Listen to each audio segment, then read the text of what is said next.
All right, let's take a look at things. The biggest storyline coming out of Jeddah was the incredible performance of Ollie Behrman. We obviously talked about that last week during the pod. Sainz is expected. He will be back.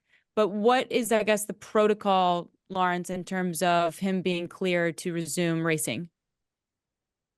I'm not entirely sure when it comes down to something like appendicitis, but yeah, usually if a driver's been unwell or they've had a big accident, then they'll have to just pass an FIA test, see the FIA doctor, make sure that they're in a fit state to do so. I imagine he probably will be. He's travelled out to Australia, we know that much.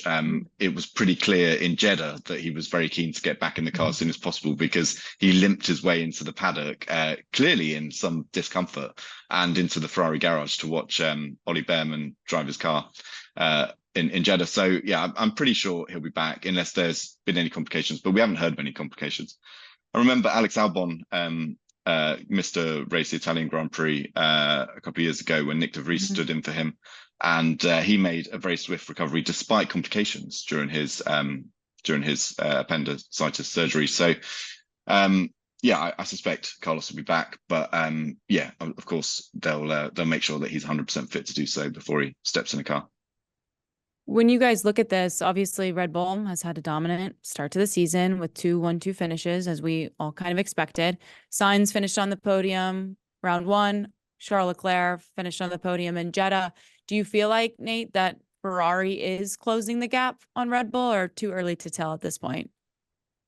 I think too early to tell, but I think that the first two races gave a very strong indication that if there is a gap behind Ferrari, it might be a small one to kind of the Mercedes, McLaren, Aston, etc. But I think Ferrari seemed quite comfortably, at least on the basis of two races, to be that best, the best of the rest. We used to use that word all the time when Lewis and Mercedes were dominating.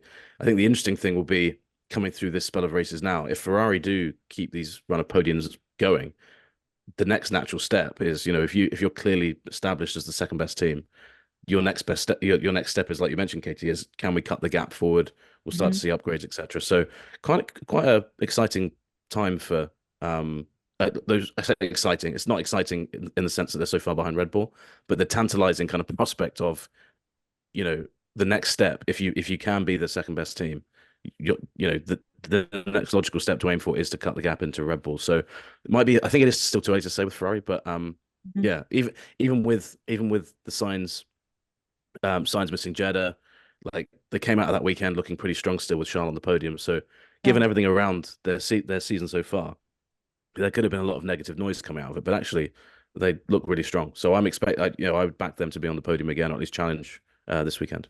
Thanks so much for watching ESPN on YouTube. And for more sports highlights and analysis, be sure to download the ESPN app. And for premium content and live streaming, subscribe to ESPN Plus.